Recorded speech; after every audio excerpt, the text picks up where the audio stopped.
tous, le président béninois Thomas Yayi Boni est arrivé ce matin dans la capitale économique ivoirienne.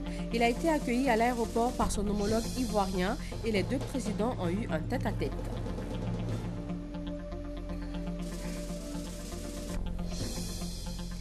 Le chef de l'État ivoirien et le chef de l'État libérien notent des avancées sur le plan sécuritaire dans la zone frontalière entre leurs deux pays. Ils ont présidé conjointement la deuxième réunion du Conseil conjoint des chefs coutumiers et des anciens des deux pays hier à Guiglo dans l'ouest de la Côte d'Ivoire. Ouverture demain 20 janvier du Forum économique mondial en Suisse. Le Premier ministre ivoirien est arrivé sur place pour représenter la Côte d'Ivoire. Quel intérêt le pays a-t-il en prenant part à la rencontre? Réponse dans ce journal. Bienvenue dans le 13h. Merci d'être avec nous sur RTI 1. Démarrons avec un communiqué de la présidence de la République. La présidence de la République de Côte d'Ivoire a reçu d'Interpol Côte d'Ivoire un mandat d'arrêt international transmis par Interpol Burkina Faso à l'encontre de M. Guillaume Kigbafori Soro, président de l'Assemblée nationale de Côte d'Ivoire. La présidence de la République de Côte d'Ivoire s'étonne que ce document, qui vise le président de la deuxième institution de la République de Côte d'Ivoire, a été transmis au mépris des règles et des us et coutumes en la matière. Au regard des liens séculaires d'amitié et de fraternité qui unissent nos deux pays et nos deux peuples, la présidence de la Côte d'Ivoire tient à réaffirmer sa ferme volonté de régler cette question par la voie diplomatique dans le respect des accords qui nous lient afin d'éviter tout différend entre nos deux États, fait à Abidjan le 18 janvier 2016. Le président béninois Thomas Yayi Boni est arrivé ce mardi matin à Abidjan. Il a été accueilli à l'aéroport par son homologue ivoirien Alassane Ouattara. Les deux présidents ont eu un tête-à-tête sur place à l'aéroport avant que Thomas Boni Yayi ne regagne son pays. Notant que le président béninois revient du Burkina Faso où il est allé apporter la compassion de son pays après les attentats de vendredi à Ouagadougou. Lui est rentré hier de Guiglo, zone ouest de la Côte d'Ivoire. Le président ivoirien et la présidente du Libéria y ont présidé la deuxième réunion du Conseil conjoint des chefs coutumiers et des anciens des deux pays. L'objectif est de renforcer la sécurité à la frontière entre les deux pays et favoriser le retour des Ivoiriens réfugiés au Libéria. Retour sur la cérémonie officielle hier à Guiglo en présence du président Alassane Ouattara et de son homologue Ellen Johnson Sirleaf avec Jérôme Kofi Abola. Une réunion coprésidée par les présidents ivoiriens et libériens, leurs excellences M. Alassane Ouattara et Mme Ellen Johnson Sirleaf. La deuxième réunion du genre, 3 ans après celle tenue à Zouédrou au Libéria. Le Conseil conjoint des chefs coutumiers et des anciens se veut une plateforme de coopération, notamment sur la question sécuritaire, par le renforcement du dialogue entre la Côte d'Ivoire et le Libéria. Dans son allocution de bienvenue, le maire de Guiglo a exprimé la joie des populations pour l'honneur qu'elles ont eu d'accueillir cette rencontre. Même son de cloche pour le porte-parole ivoirien des chefs coutumiers et des anciens, Victor Koulayi, qui, à l'instar de celui du Libéria, a dit prendre l'engagement à tout mettre en œuvre pour la paix, la stabilité et la cohésion dans la zone frontalière entre la Côte d'Ivoire et le Libéria. À l'issue des travaux des 7, 17 et 18 janvier 2016, le communiqué conjoint produit a fait l'objet de signatures entre les parties ivoiriennes et libériennes. Cela après que le ministre ivoirien des Affaires étrangères a procédé à la lecture du texte. Les deux chefs d'État se sont félicités de la tenue de la deuxième réunion du Conseil conjoint des chefs coutumiers et des anciens CCCA de la zone frontalière du Libéria et de la Côte d'Ivoire, ayant permis aux participants d'échanger sur les problèmes des réfugiés, de sécurité, de réconciliation, de cohésion sociale et de paix dans la zone. Les deux chefs d'État ont exprimé leur satisfaction pour les progrès enregistrés depuis la première rencontre tenue à Zouédrou du 17 au 19 octobre 2013, notamment l'amélioration significative de la situation sécuritaire générale dans cette zone qui a favorisé le retour des réfugiés ivoiriens. Ils ont par conséquent encouragé les autorités compétentes des deux pays à poursuivre leurs efforts en vue du retour des derniers réfugiés ivoiriens encore présents sur le sol libérien. Les responsables des missions onusiennes en Côte d'Ivoire et au Libéria ont tour à tour salué les recommandations, pour la plupart liées à la paix, au retour des réfugiés ivoiriens du Libéria et à la réconciliation. Tout comme la présidente libérienne Ellen Johnson Sirleaf, le président de la République de Côte d'Ivoire, Alassane Ouattara, s'est félicité de la tenue de cette rencontre. Pour lui, le Conseil conjoint des chefs coutumiers et des anciens pour les communautés ivoiriennes et libériennes est ni plus ni moins un instrument destiné au renforcement des liens entre les deux pays. Je me félicite de la rencontre de ce jour entre les chefs traditionnels et les représentants des communautés de notre zone frontalière, parce qu'elle nous permet de prime abord de célébrer la fraternité retrouvée entre nos deux peuples, unis par une histoire et bien sûr une culture commune.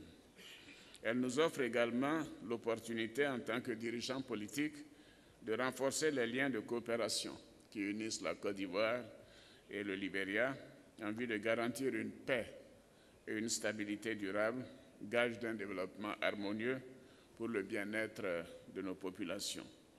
Je voudrais donc saluer l'institution de ce cadre privilégié d'échange et de dialogue continu qui nous a permis progressivement de retrouver et de consolider la paix et la sécurité dans nos deux pays. Et la paix est aujourd'hui une réalité tangible grâce aux efforts déployés au plus haut niveau à votre initiative, au renforcement de la coopération entre nos autorités, notamment nos ministres de l'Intérieur et de la Sécurité, et bien évidemment à tous les niveaux, aussi bien civils que militaires, de faire en sorte que nous ayons la sécurité tout le long de la frontière. Et je remercie en cela le soutien de nos partenaires.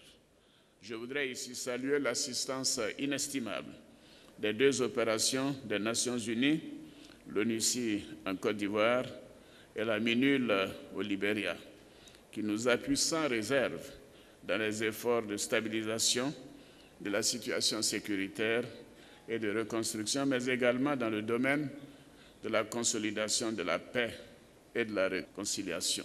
Autre temps fort de la rencontre de Guiglo, la remise symbolique des kits d'accompagnement aux réfugiés ivoiriens de retour en Côte d'Ivoire par les présidents ivoiriens et libériens, ainsi que des échanges de dons. Le président de la République de Côte d'Ivoire, Alassane Ouattara, a reçu des boubous et un bœuf également, plus d'épargne pour la présidente libérienne Ellen Johnson Sirleaf. Le chef de l'État ivoirien a offert à son tour une somme de 30 millions de francs CFA, 10 millions pour la délégation venue du Libéria, 10 millions pour la délégation ivoirienne et enfin 10 millions pour l'administration à Guiglo. Cette deuxième réunion du Conseil conjoint des chefs coutumiers et des anciens du Libéria et de la Côte d'Ivoire a été sanctionnée par un communiqué final. 3 ans après Zouédrou, la deuxième réunion du Conseil conjoint des chefs coutumiers et anciens des localités situées de part et d'autre de la frontière entre la Côte d'Ivoire et le Libéria s'est tenue du 16 au 18 janvier à Guiglo, la capitale de la région du Cavalier. L'occasion pour les chefs d'État ivoiriens et libériens de passer en revue la mise en œuvre des recommandations issues de la première rencontre. Alassane Ouattara et Ellen Johnson Sirleaf se sont félicités de la tenue de cette rencontre avant d'exprimer leur satisfaction pour les progrès réalisés. Notamment l'amélioration significative de la situation sécuritaire générale dans cette zone qui a favorisé le retour des réfugiés ivoiriens. Ils ont par conséquent encouragé les autorités compétentes des deux pays à poursuivre leurs efforts en vue du retour des derniers réfugiés ivoiriens encore présents sur le sol libérien. Les deux chefs d'État ont remercié les chefs coutumiers et anciens de la zone frontalière pour leur disponibilité et leurs actions en faveur de la paix et du renforcement de la coopération entre les deux pays. Les deux chefs d'État ont invité le CCCA ainsi que toutes les autres parties prenantes à continuer dans cette voie et promis de soutenir les efforts dans ce cadre. Enfin, les deux chefs d'État ont réaffirmé leur volonté de trouver des solutions durables aux problèmes de sécurité et de développement que connaît cette zone, afin que la paix, la cohésion et l'harmonie règnent entre les populations frontalières des deux pays qui ont une histoire et une culture commune. Les chefs traditionnels, les chefs de communautés, les femmes et les jeunes de la zone frontalière, à l'issue de 72 heures de travaux, ont pris des résolutions et fait des recommandations. Nous, les chefs traditionnels, les anciens, les représentants des femmes et des jeunes de la zone frontalière des deux pays, décidons de mettre en œuvre les résolutions de la deuxième rencontre du CCCA tenue du 16 au 18 janvier 2016 à Guiglo. 2. De collaborer avec les autorités administratives et politiques, les réfugiés et le HCR en vue de trouver des solutions durables pour l'accueil et la réinstallation des réfugiés. 3. D'inviter les gouvernements de Côte d'Ivoire et du Libéria à prendre des mesures immédiates pour résoudre toutes les questions liées à l'occupation des terres le long des frontières communes. 4. D'encourager les gouvernements des deux pays à continuer à renforcer leur coopération vers la consolidation de la paix, la stabilité et la sécurité dans la zone transfrontalière. 5. D'inviter les deux gouvernements à tenir la 5e session de la Grande Commission mixte ivoiro-libérienne dans les prochains mois à Abidjan, en vue de trouver des solutions pérennes aux problèmes de la zone frontalière et aux questions d'intérêt commun dans le cadre général de la coopération bilatérale. 6. D'encourager les deux gouvernements à explorer les voies et moyens pour la mise en œuvre de projets de développement communautaire avec l'appui des partenaires multilatéraux. 7. D'accroître la participation des chefs et des anciens, ainsi que des jeunes et des femmes, dans la consolidation de la paix au niveau transfrontalier et le développement d'initiatives visant le dialogue. 8. D'encourager les deux gouvernements à conduire les réunions conjointes régulières et à partager les informations en matière de sécurité. 9. D'encourager les deux gouvernements à poursuivre les patrouilles conjointes permanentes aux frontières. 10. De lancer un appel aux deux gouvernements à se concerter en vue de mettre en œuvre le droit de poursuite dans le respect des lois ivoiriennes et libériennes et des conventions internationales. 11. D'exhorter les deux gouvernements à sensibiliser les jeunes sur l'importance de l'agriculture et à les soutenir par l'appui financier, technique, la formation et les initiatives de consolidation de la paix, ainsi que l'accompagnement psychosocial. Le prochain conseil conjoint des chefs coutumiers et anciens est prévu pour se tenir au Libéria en 2017. Nous vous proposons maintenant quelques réactions à la suite de cette rencontre ivoiro-libérienne. Lorsque le président de la République, Alassane Ouattara, à Zouédrou, est sorti de la salle et allé directement dans la foule des réfugiés pour dire à leurs frères et sœurs, je suis venu pour faire une réunion à l'intérieur, mais je suis venu pour vous. Venez avec moi, allons dans notre pays. D'octobre 2013 à décembre 2015, nous avons eu une ruée de plus de 15 000 de nos frères qui sont venus. Depuis qu'on a rouvert, on a créé des corridors humanitaires pour faire rentrer nos parents. De fin décembre à maintenant, nous sommes à 22 000. C'est dire que le peuple ivoirien, qui est un peuple travailleur, qui est un peuple de paix, a compris le message, mais surtout, il veut revenir pour prendre sa place pour la paix et le développement de notre pays. On behalf of the Labilo delegation, we the chiefs, nous, les chefs du Libéria, nous remercions nos pères de la Côte d'Ivoire. C'est un devoir pour nous, un devoir citoyen pour nous, de faire en sorte que lorsque nous voyons une anomalie dans nos frontières, dans nos communautés, que nous le signalons à nos gouvernants afin qu'utilisant ces informations crédibles, ils puissent assurer notre sécurité et notre développement. C'est une joie pour nous de participer à cette rencontre qui marque le début d'une réconciliation entre les deux peuples de Côte d'Ivoire et du Libéria. C'est une bonne rencontre et que nous souhaitons que cela se poursuive dans l'intérêt général de tous les deux peuples en vue de la réconciliation pour amorcer le développement des deux régions. Avec l'arrivée des deux chefs, la présidente du Libéria et le président de la Côte d'Ivoire, c'est une journée qui nous rassure que vraiment la paix est revenue totalement en Côte d'Ivoire.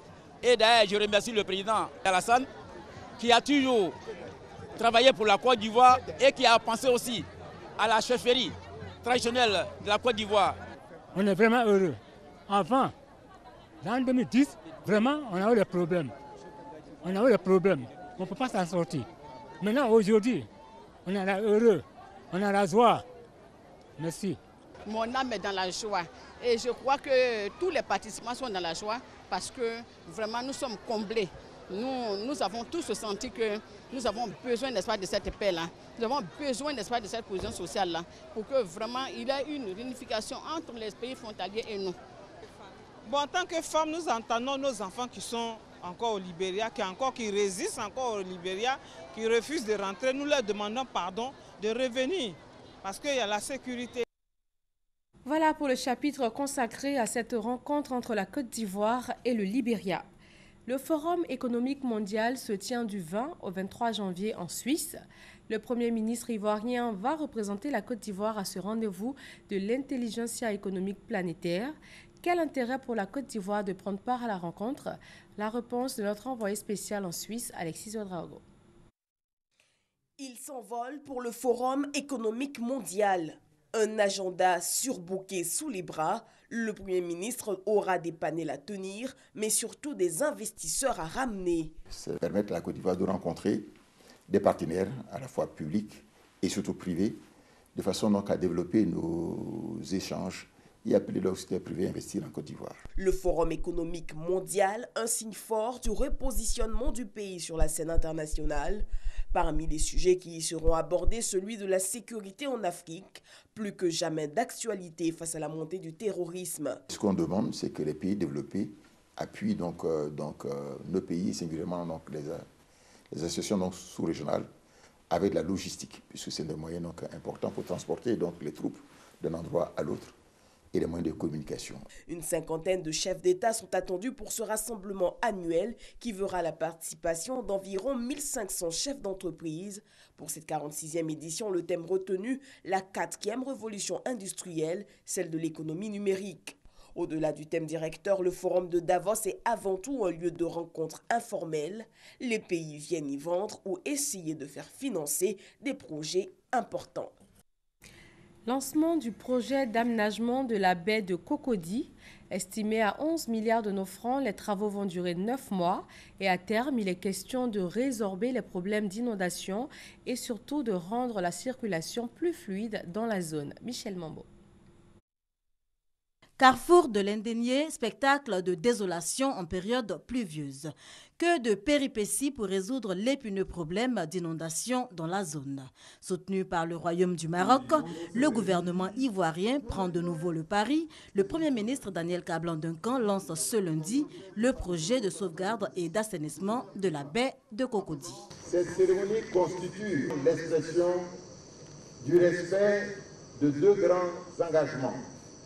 En effet, il s'agit du respect de l'engagement du président de la République, son Excellence Alassane Ouattara, d'améliorer les conditions de vie de ses concitoyens par la réalisation d'infrastructures d'envergure qui projettent la Côte d'Ivoire dans l'émergence à l'instar des grandes nations du monde. Mais il s'agit aussi du respect de l'engagement fraternel et ferme de Sa Majesté le Roi du Maroc, que Dieu l'assiste, aux côtés de son frère, son Excellence le Président Alassane Ouattara et de son peuple, pour appuyer et favoriser la réalisation des vastes chantiers du programme présidentiel ivoirien. Le projet de valorisation de la baie de Cocody constitue un nouveau modèle, un modèle pilote pour la coopération sud-sud et une étape cruciale dans l'histoire de la Côte d'Ivoire et du Maroc. Estimé à 137 milliards de francs CFA, le projet qui s'étend sur 4 ans devra à terme impacter considérablement le quotidien des Ivoiriens. Pour cette première phase qui va engloutir 11 milliards de francs CFA, juste 9 mois d'attente et le site présentera un bien meilleur visage. Le projet de sauvegarde et de valorisation de la baie de Cocody ambitionne d'apporter une solution définitive aux problèmes d'inondation au carrefour de l'Indénié et à la fluidité du trafic routier. Et comprendra des travaux d'infrastructures routières et d'ouvrages de franchissement, la réalisation d'ouvrages hydrauliques et portuaires, le dragage et l'aménagement de la baie de Cocody, y compris une marina, la réalisation d'un parc urbain. La cérémonie de lancement du dit projet a été précédée de la signature du contrat à maîtrise d'ouvrage entre la Côte d'Ivoire et le directoire du Marchi Kamed, les deux parties bien décidées à permettre de nouveau aux Ivoiriens de chanter en chœur Abidjan, perle des lagunes. Et notons que Marchi Kamed est la structure chargée de réaliser les travaux d'aménagement de la baie de Cocody. C'est un opérateur marocain. La Direction générale des impôts a enregistré pour l'exercice 2015 un déficit de plus de 13 milliards de nos francs. Les responsables de la régie financière ont donc mis en œuvre un plan, une stratégie pour corriger cette contre-performance et réaliser une plus-value. Noël Niagno. Fiscalité intérieure, le taux de réalisation 2015 est de 99,2%. Le gap de 0,8% est évalué à 13,7 milliards de francs CFA. La Direction générale des impôts a décidé de corriger cet état de fait à travers deux réformes. La première, la déclaration unique. Un gain de temps, donc d'argent, pour les contribuables. Aujourd'hui, à travers le formulaire unique, tout a été ramené en une seule démarche unique, une seule formalité unique. Les entreprises n'ont plus à se déplacer plusieurs fois, venir plusieurs fois auprès des services fiscaux. Elles viendront désormais une seule fois. Elles feront leur démarche administrative et paieront une seule fois. La seconde, la dématérialisation des actes fiscaux. C'est-à-dire qu'à partir de son bureau, le contribuable pourra faire sa déclaration fiscale et également payer ses impôts sans avoir à se déplacer. Par l'ordinateur, bien entendu, via une connexion Internet, le contribuable pourra accéder au site de la Direction générale des impôts, déclarer en temps réel et également procéder au paiement en temps réel. Nous envisageons réaliser cette réforme au plus tard fin premier trimestre 2016. Des solutions à la dimension des ambitions de la Côte d'Ivoire, être mieux positionnées dans le prochain classement Doing Business. Le bureau des détenus de la crise post-électorale de 2011 félicite le chef de l'État pour la grâce présidentielle accordée à 3100 détenus en ce début d'année 2016. Elle aura permis la libération de certains de leurs membres. Michel Digré. Si un seul prisonnier venait à être libéré, il est juste bon pour nous de nous en réjouir, car ce sont plusieurs vies qui sont sauvées. Des vies sauvées. Retombée de la grâce présidentielle prise à la faveur de la nouvelle année 2016. Pour Dogbo Raphaël, porte-parole du bureau des ex-détenus de la crise post-électorale, il est bon de dire merci à celui qui a permis cette mise en liberté. Nous voudrions exprimer notre profonde gratitude au chef de l'État, son Excellence M. Alassane Ouattara, qui, après avoir pris l'engagement solennel d'œuvrer au cours de son second mandat, à la pleine réalisation de la réconciliation dans notre pays lors de son discours d'investiture le 3 novembre 2015 et au cours de sa déclaration du 5 décembre 2015, dès son retour de Paris, a décidé d'accorder, toujours au nom de la réconciliation nationale, la liberté aux détenus de la crise post-électorale par divers moyens. Grâce présidentielle, remise ou cassation de peine, mise en liberté provisoire à l'occasion de son traditionnel discours à la nation le 31 décembre 2015. Et notre devoir est de l'encourager à continuer de l'avant jusqu'à la libération du dernier prisonnier. Selon Dogbo Raphaël, certains détenus de la crise post-électorale seraient encore en prison. Il souhaite donc leur libération afin de consolider la cohésion sociale en Côte d'Ivoire. L'Agence nationale du service universel des télécommunications offre des kits téléphoniques à l'administration publique de Béomi, cela pour répondre aux besoins dans les zones rurales non servies par les liaisons téléphoniques.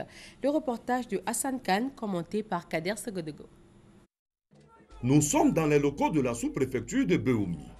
Le ministre de la Jeunesse, de l'Emploi des Jeunes et du Service civique, Sidi Temoko Touré, en pleine conversation téléphonique avec le chef du village, Dando Kekerinou. Allô? Oui, bonjour Nana, comment ça va? Oui,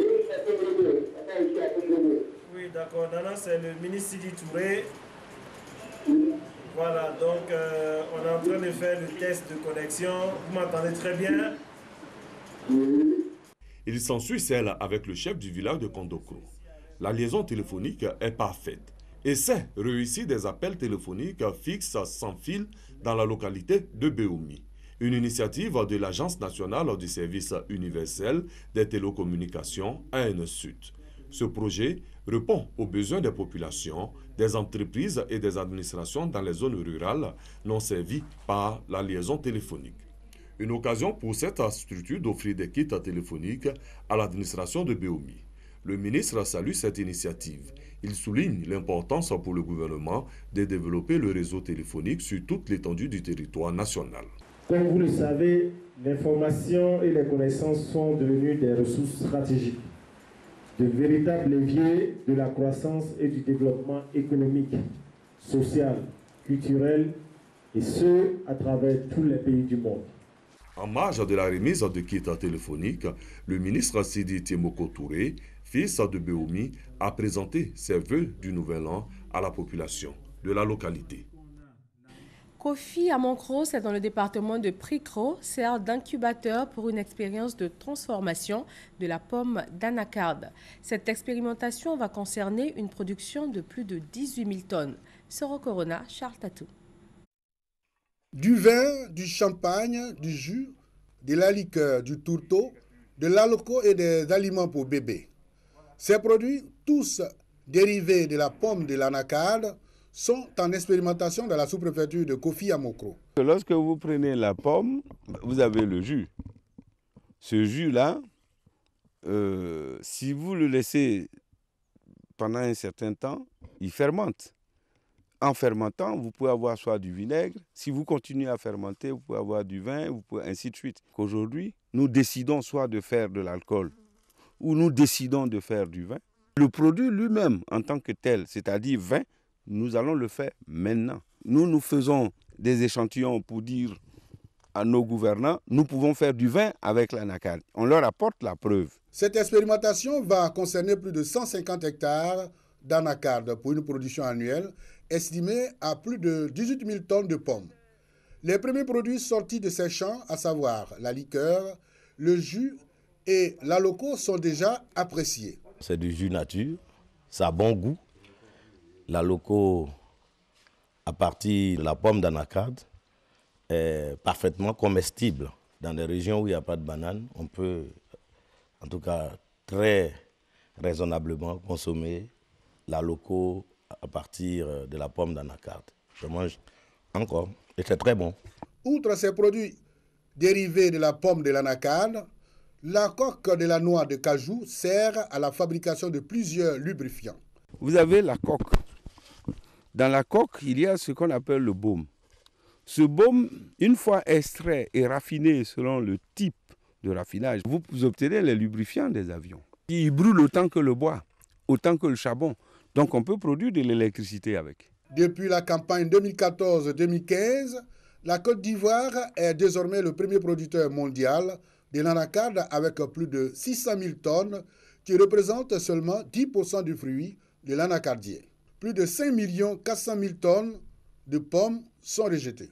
La transformation de la pomme de l'anacarde en produits dérivés pourra faire de l'anacarde un secteur pourvoyeur d'emplois. Le bilan des attentats de Ouagadougou s'alourdit, 30 morts avec le décès à l'hôpital de la photographe franco-marocaine Leila Alaouri. Le dispositif sécuritaire est renforcé dans la capitale burkinabé avec des patrouilles de la gendarmerie sur les grands axes routiers et les sites sensibles. Les experts du FBI examinent la vidéosurveillance de l'hôtel Splendide. Et voilà, c'est sur ces images du Burkina Faso que l'on s'arrête pour ce 13h. Merci de votre attention. Très bel après-midi sur RTI 1.